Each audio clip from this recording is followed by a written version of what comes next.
दुनिया में जो पीड़ाएं होती हैं, भूत प्रेत से जुड़ी हुई बाधाएं होती है, उनका कंपेयर कभी आप लोगों ने करके देखे हैं कि सबसे ज्यादा खतरनाक कौन सी होती होगी? मैं बताऊं आप लोगों को, दुनिया में किसी भी प्रकार की बाधा, पीड़ा या परेशानी किसी को लग जाए ना, तो सबको ठीक किया जा सकता है। कई बार बहुत आसानी से, तो कई बार थोड़ी मेहनत करने के बाद, लेकिन ठीक किया जा सकता है।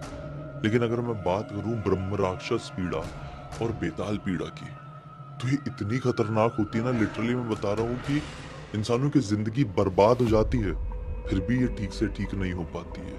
अगर ये पीड़ा लग जाए तो सामने वाले की जान जाना 99.99% तय हो जाता है। और जो 0.01% चांस होता है ना, यहाँ पर अगर भगवान आकर खुद किसी इंसान की जान बचाए तो ही बच सकते हैं। आज की जो कहानी है वो एक ऐसी ही पीड़ा से जुड़ी हुई है, बेताल पीड़ा से। इस कहानी को आप अंत तक जरूर सुनिएगा, एक बहुत खतरनाक सीख भी मिलेगी और एक खतरनाक ट्विस्ट भी। ये कहानी का स्टार्टिंग पॉइंट कुछ और है और कहानी कहीं और जाकर अंत होगी। स्टार्टिंग में ही सुन के ये मत समझ लेना हाँ प्रिडिक्टेबल अंत है, ऐसे ही कुछ एंड में होगा, नहीं। किसी और से शुरू होकर किसी और में खत्म होगी भाई। तो चलिए, अब बहुत हो गया इंट्रोडक्शन। आज से कुछ यही 8-9 महीने पहले चलते आने की 2023 के मई जून महीने में, और शुरुआत करते हैं इस खौफनाक घटना की कहानी की। वेस्ट बंगाल में दो परिवार बड़ी खुशहाली से अपनी जिंदगी काट रहे थे। इस परिवार में देवज्योति नाम का एक लड़का था। पहले परिवार की बात करें तो देवज्योति, देवज्योति की मम्मी पापा और दादी, ये अपने घर पर वेस्ट बंगाल के एक टाउन में रहकर अच्छी खासी जिंदगी काट रहे थे। एक दूसरा परिवार भी था जो कि एक दूसरे टाउन में था।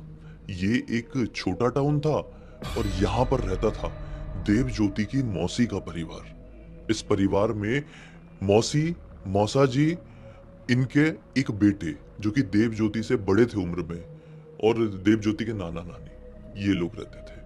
मई जून की बात है, गर्मी थी अच्छी खासी, शायद यही कोई 30 मई के आसपास की खबर। देवज्योति की मम्मी को फोन आता है, मम्मी फोन उठाती है, हेलो, हाँ कौन? बोलते हैं कि मैम, आपका जीजा बोल रहा हूँ। दरअसल आपकी बहन की बहुत ज़्यादा तबीयत खराब हो गई है, इसलिए हम उनको हॉस्पिटल में एडमिट कर रहे हैं, ये हॉस्पिटल में। आप जल्दी से मिलने के लिए आ जाइए। घबरा जाती है, दीदी को क्या हो गया, क्या हो गया?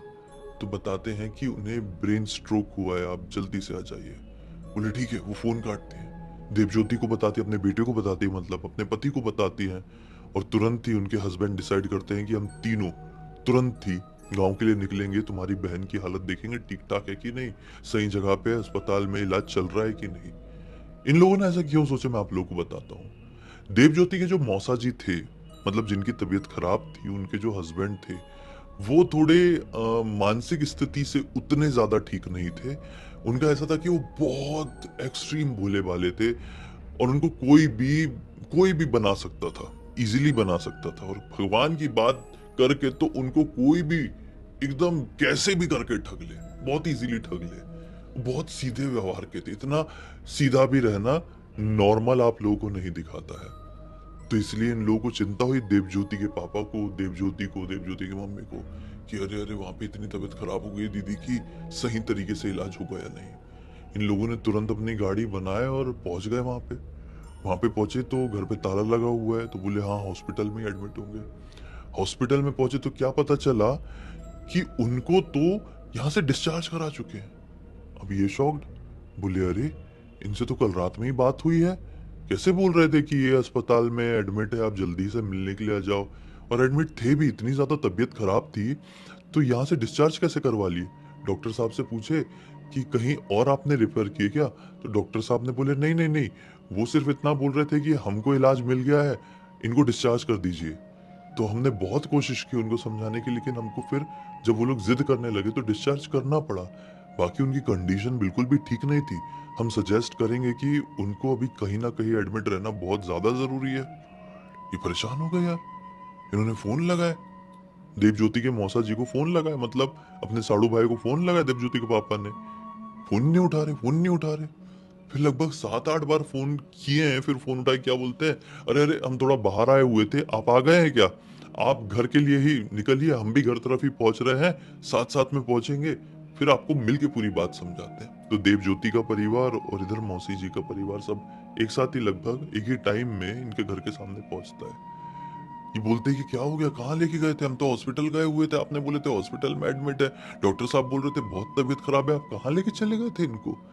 तो मौसा जी बोलते हैं कि यार दरअसल ऐसा है कि हमको ना एक बहुत प्रसिद्ध बाबा जी मिले हैं, बहुत ताकतवर बाबा जी हैं।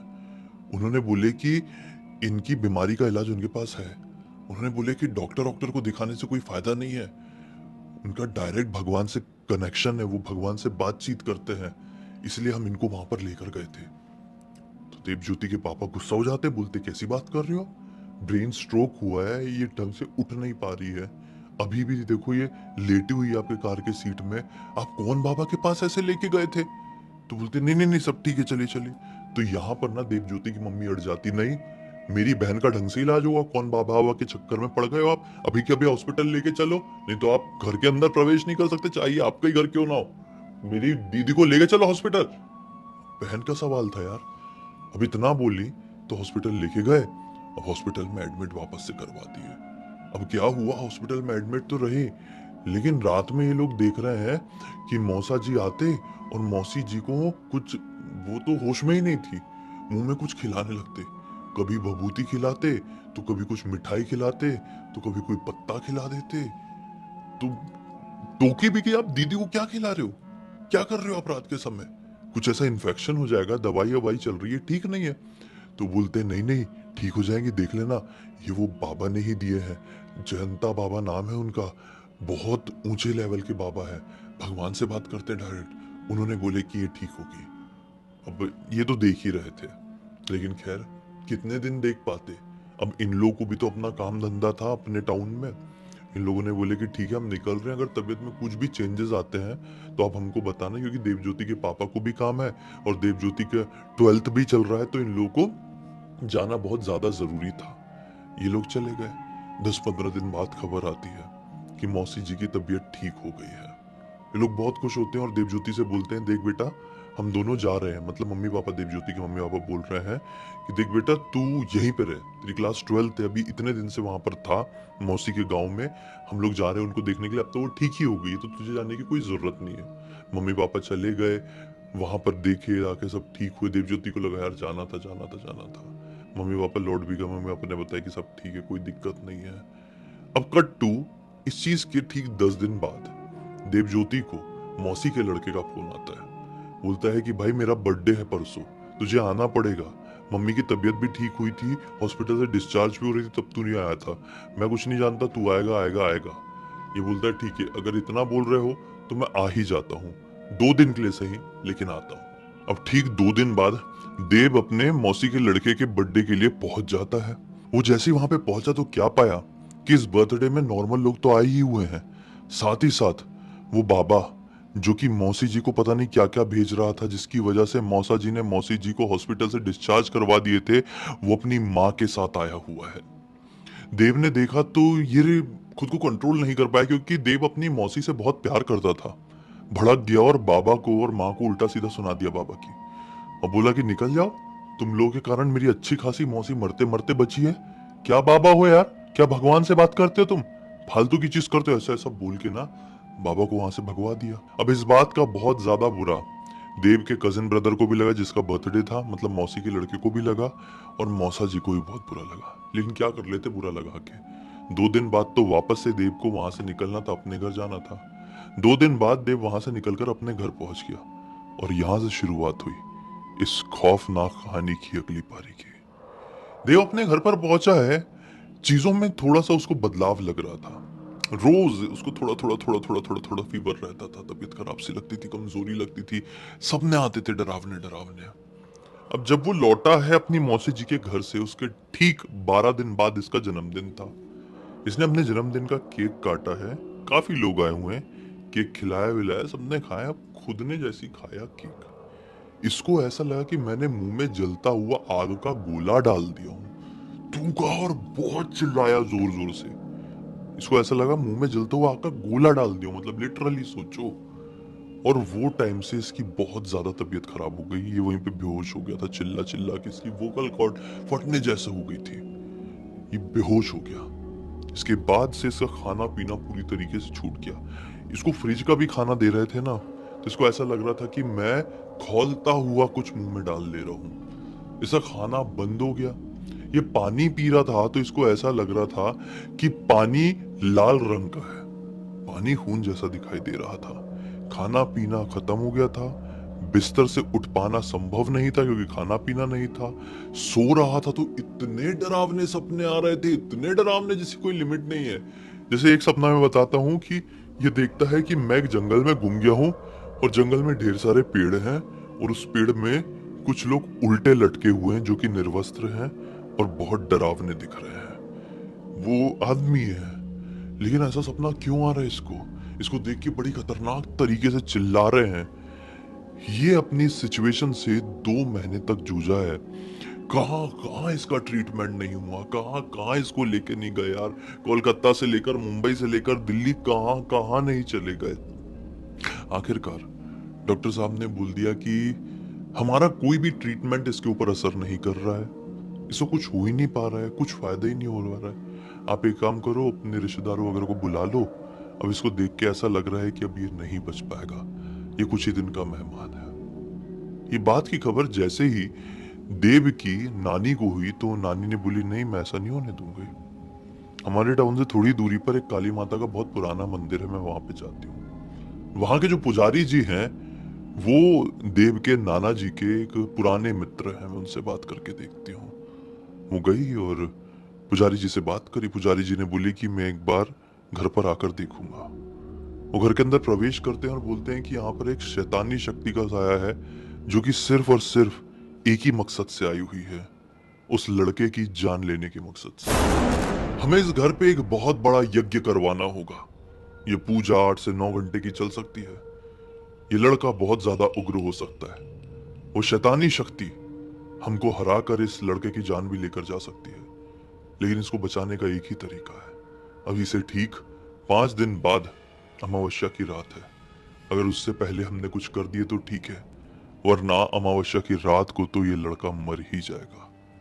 ये बात सुन के सब के सब लोग इस घर में इतना रोते जिसकी कोई लिमिट नहीं। घर के सारे लोग एक कोने में समझ ही गए थे कि ये देव ज्योति के साथ कैसे हो रहा है, किस कारण से हो रहा है, लेकिन अभी भी कोई किसी से कुछ बोल नहीं रहा था। सब कंफर्म होना चाहते थे। ठीक 2 दिन बाद इस घर में यज्ञ रखा गया।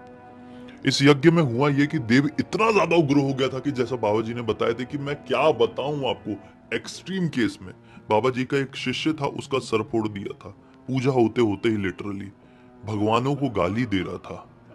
जो यज्ञ कुंड है ना, उसमें कुछ ऐसा कर दिया था देव ने, मैं नहीं बोलूंगा। आप सबसे सबसे ज्यादा गंदी चीज इमेजिन कर दो, उसने हवन कुंड में कुछ वैसा कर दिया। बाबा जी के ऊपर हाथ उठाया, अपने माता पिता के ऊपर हाथ उठाया, क्या क्या नहीं किया, एक्सट्रीम किया। उसके बाद चिल्ला के बोलता है, तुझे पता है मैं कौन हूं? मैं बैताल हूं और इसकी जान लेने के लिए आया हुआ हूं। तुम कुछ भी कर लो, इसकी जान नहीं बचा पाओगे। पुजारी जी ने अपने हिसाब से काली माता की आराधना की मदद से उस बैताल को शांत किए कि माफी मांगे और बैताल को वापस भेजे। देव ज्योति तो पूरा चित्त पड़ गया। ये लगभग 7 घंटे की पूजा के बाद हुआ था। 7 घंटे तक ये एग्रेसिव पूजा चली थी वहां पर। फिर देव ज्योति की हालत में थोड़ा थोड़ा सुधार आने लगा। बाबा जी ने बोले कि इतनी हालत खराब हो गई थी कि मौत के मुंह में था, ठीक होने में टाइम लगेगा। इस घटना के, ये यज्ञ के ठीक 15 दिन बाद इन लोगों को खबर मिलती है कि वो बाबा और बाबा की माँ रहस्यमय तरीके से अपने घर पर मरे हुए पाए गए। कैसे? फिर इन लोगों ने वो पुजारी जी से बात की कि अरे ऐसा ऐसा हुआ है। वो बाबा जिन्होंने देव के ऊपर काला जादू करवाए थे वो नहीं रहे हैं। तो पंडित जी बताते हैं कि दरअसल बेताल का ऐसा होता है ना कि बेताल को साधक साध लेता है किसी की जान लेने के लिए, और बेताल किसी मतलब सामने वाले की जान लेने में सक्षम नहीं रहा, असफल हो गया, तो बेताल वापस ही साधक के पास आ जाएगा और साधक की जान ले लेगा। 1000% अब प्रूफ हो गया है कि जो देव के ऊपर हुआ था वो बाबा ने और उसकी माँ ने मिलकर करवाए थे। फिर कुछ समय बाद इन लोगों को एक्चुअली पता चला कि सीन ये था कि वो बाबा तो फ्रॉड था। वो बाबा फ्रॉड था, वो बाबा को कुछ नहीं आता था। पुजारी जी की बात नहीं कर रहा हूँ, नहीं नहीं उनकी बात नहीं कर रहा हूँ भैया। उनकी वजह से तो बेताल की शक्ति शांत होके गई। मैं वो फ्रॉड बाबा की बात कर रहा हूँ जो मौसी जी के मौसा जी को फंसा लिए थे। वो फ्रॉड बाबा कुछ भी नहीं थे। वो फ्रॉड बाबा की माँ थी मेन जड़। उसको आता था काला जादू, उसको आती थी मारण क्रिया, और अपनी मारण क्रिया का उपयोग करके देव के ऊपर उसने बेताल भेजी थी। क्योंकि देव ने भरी सभा में उल्टा सीधा बोल दिया था, माँ को भी और वो बाबा को भी। इस वजह से देव की जान पर बनाई थी। लेकिन बेताल तो असफल हुआ, तो फिर सीधे जाके वो गला पकड़ेगा अपने साधक का। तो माँ का और बेटे का पकड़ लिया और खेल खत्म हो गया। अभी कितना टाइम हुआ यार, फरवरी आया हुआ है। देव ठीक है, अपनी लाइफ में ओके कर रहा है, क्लास 12th के एग्जाम देने वाला है, सब कुछ अच्छा हो गया समय रहते। इस पूरी पूरी घटना की जानकारी मुझे किसी और ने नहीं बल्कि देव ने खुद इंस्टाग्राम पर लिख कर भेजा। मैं पढ़ा तो मेरे पैरों तले जमीन निकल गई। मतलब कैसे सहा होगा इस छोटे से लड़के ने यार ये सारी चीजें। खैर उम्मीद करता हूँ, प्रार्थना करता हूँ कि इसके परिवार में और इसके साथ आगे चल के सब कुछ ठीक रहे। इसी एक नोट के साथ अब इस कहानी का अंत करते हैं। अब तक इस वीडियो को देख लिए तो लाइक जरूर कर देना, चैनल को सब्सक्राइब करके बेल आइकन दबा के ऑल के ऑप्शन में क्लिक करना, क्योंकि इसी तरह के हैरान कर देने वाले खौफनाक वीडियोस डेली आप लोगों के सामने लेके आता रहता हूँ। इंस्टाग्राम की लिंक इस वीडियो के डिस्क्रिप्शन बॉक्स में मिल जाए, क्लिक करके डायरेक्टली वहां पर पहुंच जाना। और इसी तरह की कोई भी कहानी, टॉपिक या जानकारी आप लोगों के पास भी है तो लिख भेजना। हो सकता है मेरा अगला वीडियो कल आप लोगों के हिसाब से ही बन रहा हो। तो चलिए कल फिर से मिलता हूँ, तब तक के लिए बहुत बहुत धन्यवाद। आपका दिन शुभ हो।